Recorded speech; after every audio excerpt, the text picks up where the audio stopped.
เกินเนาะโอ้ได้บ้านงามแท้ต้นกล้านี่เฮ้อเนาะโอ้จักแผ่นพอสิประมาณนี่แหละลูกเฮ็ดแต่ก่อนเฮือนซ้ำนี่คือสิพออยู่ลองเบิ่งเนาะลองเบิ่งเพิ่นสิช่างเขาก่อนโอ้ยคักแล้วนี่ปัดตัวกวดหมดแล้วโอ้เกี่ยงก้อยแล้วทั้งนั้นต้นกล้าก็นี่แหละมันปักเด้อปุ๊บมันปักเจ้าคือนี่แหละโอ้โดยพอเด้อเนาะบ่เป็นหยังปึ๊บโอ้ขึ้นเบิ่งก่อนโอ้ได้ขึ้นเฮือนน้องต้นกล้าครั้งแรกได้นี่น้องบ่เคยขึ้นยึกเทื่อปั๊บนี่เปิดได้สบายเลยมันบ่ได้อันว่าบ่ได้หะพื้นพี่น้องเอ้ยนี่เปิดง่ายเพราะว่าเขายังทันใช้กระแจทางนี้ให้เพิ่นบอกว่าให้เพิ่นใส่ให้เด้อให้กึบไว้เวลาบ่อยู่เฮือนเนาะล็อกไว้ยันคนขึ้นเฮือนขึ้นซ่านเวลาเขาเข้าทางนี้เขาล็อกทางนี้ก็ได้แม่นบัดเฮาออกเด้เวลาเฮาให้ไปสวนเนาะบัดนี้โมเมนต์เห็นเฮือนผู้สาวบ่จักอันนี้เนาะสงสัยเห็นเฮือนน้องไส้แล้วตามเบิ่งนี่พี่น้องค่อยเบิ่งคักแล้วน้องอันต้นกล้านี่โมเมนต์แอบมองน้องไส้อยู่บ่จักเนาะฮะแม่นบ่โอ้โอ้ยข่อยนี่ก็สิไปแหละจักบ่แม่นบ่จักเนาะหรือว่ามักแล้วบ่จักเลยเป็นที่ใดมันดาวงามบ่ก็งามเนาะอ๋อถ้าสมมุติว่าอนาคตนี่ให้เอาเป็นลูกเป็นเมียได้บ่อนาคตแบบใหญ่ไปใหญ่ได้ว่ากล้าว่าเอากันได้บ่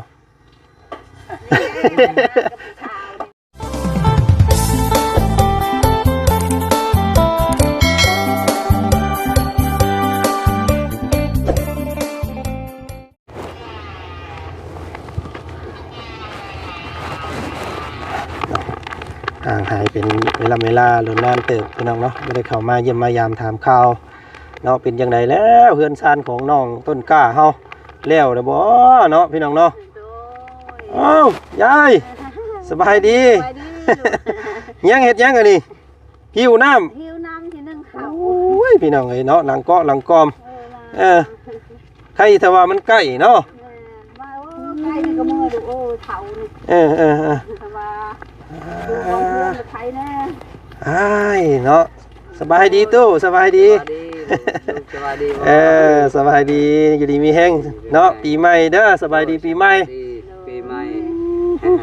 เนาะเดี๋ยวนี้ได้ใช้อันน้องต้นกงต้นกล้าอยู่บ่โอ้เพิ่นไปโรงเรียนมื้อนี้พี่น้องเอ้ยกำลังนั่งเผาอีหยังอันนั้นเนาะนึ่งข้าวโอ้เพิ่นกำลังนึ่งข้าวแรงข้าวเจ้าฮะนึ่งข้าวเจ้าเอ้าคือนึ่งข้าวเจ้าลูกก้อนเอานึ่งข้าวเจ้ากินบ่มันเป็นที่ใดแม่เบิ่งอยู่ได้คือกันบ่มันชุบกับข้าวเหนียวแล้วมาปั่นก็ได้ปั่นก็ได้นะลูกโอ้เฮ็ดนึ่งข้าวเจ้าเอาคักอยู่ได้เนาะนี่ไปสร้างกินกับอันนี้กินผักกาดนั่นแหละผักกาดเนาะมาเบิ่งก่อนมื้อนี้น้องเอ้ยเนาะมาอัปเดตเฮือนน้องเพิ่นก่อนมื้อนี้เนาะมาเยี่ยมมายามมึงเอ้าสร้างบ่ได้มาบ่มื้อนี้มาไปทางใดเลยซั่นนี่เราเมื่อแล้วบ่มีหยังเฮ็ดเลยอ๋อมันเบิดเบียกแล้วหมดแล้วโอ้เบิ่งหั่นพี่น้องให้เบิ่งกันเด้อยังบ่ทันได้ตะปูบ่มีตะปูโอ้งามเนาะเฮือนเนาะคักอันนี้พี่น้องเอ้ยงามหลายเนาะเฮ็ดอ่องต้องอยู่บ่น้อยบ่ใหญ่เนาะพอดีอยู่พอดีงามพี่น้องเอ้ยเนาะบ่เกินเนาะโอ้ได้บ้านงามแท้ต้นกล้านี่เฮ้อเนาะคักเด้อพี่น้องเอ้ยโอ้เนาะสร้างเพิ่นก็สีมือดีพี่น้องเอ้ยเนี่ยงามเนียบบ่มีมุงใดยุดใดโยนมุงนี้มุงใดมุงโซนมุงอันนั้นขึงอ่องต้องเพิ่นใส่อันใบประตูก่อนเนาะนี่เนาะพี่น้องเอ้ยให้น้องน้ำได้อยู่บ่น้องน้ำก็บ่อยู่เราไปแล้วเอาไว้ให้น้องน้ำนี่เด้อเอาขนมมาฝากอันนี้ของแม่อันนี้ของน้องน้ำปันกันเด้อแม่เด้อเลือกเอาตัวใดก็เลือกเอาเนาะตัว ประมาณได้เฮือนได้ชานย้อนลงโอ้ ไม้นี่แหละประดานเฮือน โอ้เพิ่นเอามาแล้วฝาไม้เนาะฝาไม้เสื้อล่าโอ้เพิ่นเอาสีเทาบ่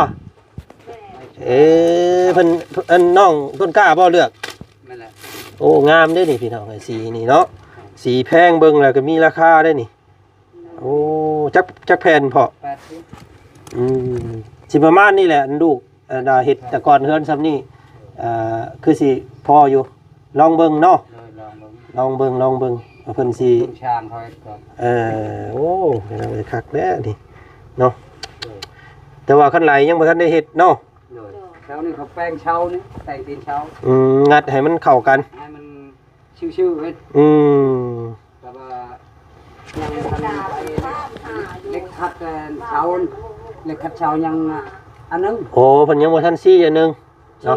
ซี่แล้วยังบ่ทันเอาใส่ของเล็กอันนั้นมันชันโอ้เบิ่งชันแต่ตัวเดียวนะโอ้มันใหญ่ตัวนั้นเนาะเสาใหญ่เสาใหญ่แห้งใส่ใหญ่แล้วมันนั่นเนาะมันต้องได้ซื้อใหม่มานี่เพิ่นว่าเขาชื่อแล้วบัดนี้รูปทรงนี่สิคือกับเพื่อนนั่นวาวน้อยเด้อพี่น้องเด้อวาวน้อยที่ล่มซักอยู่ใกล้เพื่อนน้องแซ่แหละเนาะแบบเดียวกันเนาะมีห้องเดียวแต่ว่าซ้ำนี่ก็เป็นห้องนอนคือกันนั่นแหละเนาะเพราะว่าเขาขึ้นเบิ่งได้บ่พ่อได้บ่เป็นหยังหรอกพอปัดพอกวดหมดแล้วโอ้เกี่ยงก้อยแล้วทั้งนั้นต้นกาก็นี่แหละมันปักเจ้าปุ๊บมันปักเจ้าคือนี่แหละโอ้โดยพ่อเด้อเนาะบ่เป็นหยังปึ๊บโอ้ขึ้นเบิ่งก่อนโอ้ได้ขึ้นเฮือนน้องต้นกล้าครั้งแรกได้นี่น้องบ่เคยขึ้นยึกเทื่อโอ้แน่นนะงามนี่พี่น้องเอ้ยเนาะคักหลายแบบว่าทรงธรรมดาแต่ว่าบ่ธรรมดาเนาะย่างขึ้นมานี่ปุ๊บอันนี้สิเป็นลูกติ้งใส่นี่พี่น้องเอ้ยนี่ลูกติ้งมาใส่นี้เนาะอันนี้สิอัดผาอัดบ่ให้มันโล่งเกินไปพี่น้องเอ้ยเนาะนี่ก็ประตูมีตู้นอนนี่เนาะ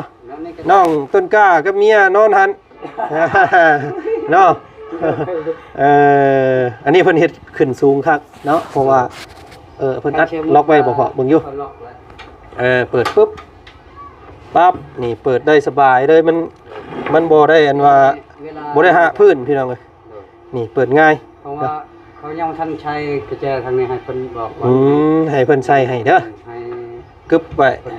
เวลาบ่อยู่เฮือนเนาะล็อกไว้ยันคนขึ้นเฮือนขึ้นซ่านเวลาเขาเข้าทางนี้เขาล็อกทางนี้ก็ได้แม่นแล้วบัดเขาออกเด้เวลาเขาให้ไปสวนเนาะบัดนี้คนเข้าคนออกโอ้โหเลยตัวนี้ใส่ซื้อให้เพิ่นซื้อกุญแจใส่อีกโอ้เนาะอันนี้ประตูทางนี้เนาะเปิดซองเบิ่งหวดเข่าจูไฟหนึ่งเข่าอยู่พุ่นโอ้สุกนะบ่เนาะทางพี่เปิดซองกันสวนเบิ่งกุ๊กกล้วยกุ๊กอ้อยทางนี้พี่น้องเลยหลังบ้านข้างอันนี้ทิศตะเวนออกเนาะทางนี้ทิศตะเวนออกเลยพี่น้องเด้อเนาะทางนี้ทิศตะเวนตกเฉียงใต้เนาะทางพี่ติดตะเวนตกเฉียงใต้ติดกับต้นหมากลำไยเนาะพุ่นทิศตะเวนตกแม่นข้างนี้ติดกับเพื่อนน้องน้ำเนาะพี่น้องเลยคักแล้วงามหลายนี่แต่ระวังบ่ให้อันว่าต้นหมากกับน้ำไยมันมาหะเด้อเนาะยันว่ามันหะเฮือนแต่ฮ้อนเอาไม่แต่ให้มันไปแต่ข้างเดียวเนาะโอ้เกือบสีแดวได้สบายนี่เนาะยังแต่ใส่ผ้านี่ก็แล้วได้เนาะพอเนาะแล้วเลยอยากเห็นภาพเลยพี่น้องไอ้ตอนเพิ่นใส่ผ้าเรียบร้อยแล้วมันสิเป็นจังไดเนาะสิงามซำใดเนาะโอ้งามแล้วลูกอันนี้ก็งามแล้วได้นี่นะเพิ่นยังทันใช้ผ้าก็ยังเบิ่งก็ยังงามเลยเนาะโดยผู้ใดก็มาเบิ่งผู้ใดก็มาเบิ่งว่าโอ้เฮือนไทบ้านนี่บ่คือเฮือนนี่เฮือนนี่มันต่างเด้คือบ่คือหมู่ได้เฮือนนี่พี่น้องเฮือนนี่เขาว่างามนะเป็นทรงกรุ๊ปทรงเหล้าธรรมดาแต่ว่าเป็นซิกแซกแบบทรงแบบสไตล์ใหม่เนาะ นั่นแหละ ทรงแบบเก่าแต่ว่าเบิ่งมีซิกแซกมีลวดลายงามพี่น้องเอ้ย คือว่าจะไปกันเบาเพิ่งเคยลาเพิ่นหาช้างตัวหาช้างผู้ดีนี่หาช้างแบบช้างใหญ่ช้างนี่มันงามนะช้างนี่ไม้คดก็ยังเขาเฮ็ดให้ชื่อโอเคเขาตอกเขาตัดนั่นโอ้เขาว่าลำบากคือกันนี่ว่าลำบากก็อดทนก็ เอาดีอกดีใจนำเนาะได้สร้างสีมือดีเพิ่นก็ได้พี่น้องเอ้ยทางบ่เจนก็บ่ได้กดบ่ได้เครื่องหยังเพิ่นดอกพี่น้องเอ้ยเนาะเพิ่นเฮ็ดเฮือนสร้างซ่านต่อไปทางสร้างก็ได้เนาะงดงามก็ต่อไม้ของมันคดได้ก็ตัดต่อลวดลายการต่อเพิ่นก็มีลวดลายพี่น้องเอ้ยมีประกบกันแล้วก็ตอกเนาะเป็นแผ่นเดียวกันเลยเขาต่อบ่ได้ตัวนี้อันทางนี้ของมันคดเส้นลงหน่อยนึงมันอยากวุบลงหน่อยนึงเนาะได้แล้วสำนั้นก็พอได้เนาะว่าได้แล้วว่าใช้ในฉากคันนี้ก็พอแล้วว่าน้องเอ้ยใส่ลูกติ่งลูกตังขึ้นบ่ได้เด้อยู่ชื่อขึ้นมันเฮ็ดบ่ได้จังนี้อยู่ชูงามคักหลายเนาะงานละเอียดงานงามใส่ลูกติ่งใส่แผ่นใส่ผ้าเข้าไปยังสิบ่เว้าแล้วนี่พวกเราเนาะสุดยอดแล้วนี่มือขึ้นเฮือนขึ้นซ่านเด้บาดนี้พ่อเนาะแล้วจังหาเนาะมือแล้วคนจังหาไม้จังหามือวันดีวันงามขึ้นซุมเจ้าอันถือพระเยซูบ่พอนี่บ่ได้ซื้อเยซูแม่บ่ถือน้องต้นกล้าบ่เจ้านี่ถืออันนี้คือเก่าเนาะถือฮีดถือของบ้านคือเก่าพระเยซูนี่ผูกแขนบ่ได้เด้เนาะบ่ได้ได้แต่มากินข้าวกินน้ำแต่อีหยังเพิ่นเอิ้นเอาเงินใส่อันนั้นได้อยู่เนาะได้เงินใส่พาเข้านะได้แบบให้คันพ่อนี่ได้นั่นน่ะก็เป็นยังเรื่องการกินกันครบนี่กันว่าจำปีนี่เขากินบ่ได้พ่อนี่กินได้อันนี้ก็มีแต่เป็นเพื่อนต้นกล้าก็สิถือเอาศาสนาลาวหั่นแหละเนาะศาสนาของต้นกล้าหั่นต้นกล้าพระเยซูเฮาก็เฮ็ดพระเยซูให้เรามันมือขึ้นก็ได้มันจังถึกบ้านถึกเมืองเพิ่นเนาะนี่แต่พาย่อพาข้าวพาน้ำแล้วก็นั่งขอบคุณพระเจ้าเนาะเพิ่นก็สิประมาณนั้นแหละพี่น้องเอ้ยบ่มีหยังหลายได้กินเรื่องเหล้าเรื่องเบียร์นี่บ่ได้แล้วกินข้าวกินน้ำได้เนาะกินเหล้ากินเบียร์อุ่นม่วนซื่นบ่ได้เป็นอะไรกินเหล้าเขาได้อยู่แต่ว่าเรื่องว่าเหล้าเบียร์นี่ได้แต่ว่าเขาอยู่คุณแล้วเขาต้องอยู่ตารางเนาะอยู่ในเรือนก็ได้แต่เขาบ่ได้เชิญชวนให้ทางนี้เขากินเหล้าก็ตามเขากินหยังก็ตามเขาบ่ได้เชิญชวนเขาบ่ได้กินน้ำนั่นน่ะเดี๋ยวมันก็แบบว่าเฮาแยกวงกันเนาะแยกวงวงไปวงวันเอาเพราะว่ามันหลายศาสนาอยู่นำกันเด้เนาะหลายคนอยู่เพิ่นว่าโอ้ยเนาะศาสนาในโมเมนต์เด้อว่าซั่นเว้าฮีดเนาะเว้าฮีดความเชื่อของชนเผ่าเพิ่นอันชนเผ่าอันฮีดผีเพิ่นเอิ้นเนาะนับถือผีบ่แม่นศาสนาเพิ่นว่าพี่น้องเอ้ยเนาะก็แม่นความเพิ่นเว้าหั่นแหละเนาะเฮาถือฮีดแต่พ่อแต่แม่เนาะพ่อแม่เพิ่นเคยเหยาเวลาเจ็บแล้วปวดก็เหยาพระไปดีก็มาแต่เก่าน่ะบ่วางคือกันเพิ่นก็อยากสืบทอดอันฮีดของเนาะซั่นซะห้วยพ่อก็ขึ้นบ่ได้เนาะเจ้าก็เนาะโอ้แข็งแรงใช้จักปีเลยนี่โอ้ก็50ปลายปีพุ่นนะ52แล้วบ่โอ้ซ้ำกับพ่อของบ่าวจันได้นี่โอ้ก็ยังนุ่มคือกันแหละลุงเนาะ52ปีพ่อก็52ปีเนาะแม่นโอ้ตู่พ่อเพิ่นก็ได้พ่อนี่แม่นบ่52โมเมนต์กลัวแล้วบ่จัก52เจ็ดอยู่ใช่ก็52ใส่เสื้อบ่าวจันเข้าไปโอ้เนาะงามนี่ก็ชงคงบ่าวคงบ่บุญคงเอาให้คงอยู่อะไรน้อยนี่เพิ่นซื้อมาฝากก็ใช่น่ะเขามาถ่ายเขามานั่นอยู่พี่เลยใส่สบายเนาะซักแห้งไว้โอ้ เป็นยังไงเอาให้ก็เป็นตายยังเอาให้อยู่ดอกแบบนี้ใส่ตลอดเนาะไก่ละไก่ ตามมาแล้ว เฮ้ย มัน เอาไปเนาะ ใช่อายมัน เอาลงนี่ได้พอบาดนี่เฮาลงนี่ได้จะลงได้บ่ ได้ โอ้เก่งนี่นี่พี่น้องเอ้ยอ๊บฮึบ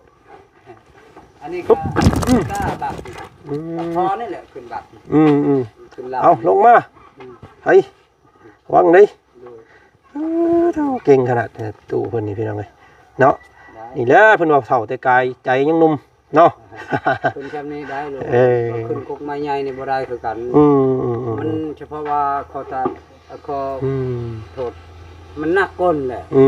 ของเฒ่าแหละมันสั่นมาพึ่งเป็นพิงเนี่ยเนาะยันมือรุดเนาะใจก็เฮาพุทฟังนะแต่ว่าคิดยันตกเบิ่งก่อนพี่น้องว่าเบิ่งข้างแต่ละมุมก่อนเนาะพาพี่พาน้องเบิ่งบ่มีมุมใดรุดโซนเนาะกุ้งอองตอบงดงามหลายชนตัวนี้ยังท่านตอบจังซี่เขาบ่มีไม้งบนี่เราบอกแล้วนายช้างบอกแล้วว่ามาไม้งบคือก่อนเพิ่นสิตอกขอบนั่นน่ะบ่ขอบสังกะสีแต่ว่าเพิ่นสร้างมาแล้วเนาะนี่ดิมีขอบเด้พี่น้องแต่ว่ายังบ่ทันได้ตอกเนาะเอาทำตอกขอบเข้าไปก็สิยกระดับความงามขึ้นตื่มเนาะอันนี้ป่งอีกแล้วเนาะนี่พ่อเนาะโอ้พี่น้องก็กินบ่บกจกบ่ลงอีกดอกอันนี้เนาะงามตุลานี่ก็เป็นกาทายแล้วทายเรียบร้อยโอ้เนาะหนุ่มรอมาเลยพี่น้องสบายดีปุ๊กละเนาะสบายดีปีใหม่เนาะโอ้ตัดผมเลยเนาะเรียบร้อยบ่เป็นยังเนาะรอคือเก่าพี่น้องเลยหากระเลิกบ่แม่นหากระเลิกเพราะว่ามื้อนี้เห็นคือสิฝนตกอันนั้นน่ะเลยเขาเลิกไว้มื้อนี้มันก็อากาศครึ้มๆได้มื้อนี้เนาะเย็นแบบว่ามืดเด้พี่น้องเอ้ยฝนสิตกเนาะโอ้ตกห้ำดอกม่วงน้อยเด้นี่พี่น้องเอ้ยงามบ่เพิ่นตัวงามบ่งามเนาะโอ้คักอีหลีพี่น้องเอ้ยเพิ่นเจ้าบ่เลือกเองสีนะสีผาไม้นี่มักสีนี่บ่แม่น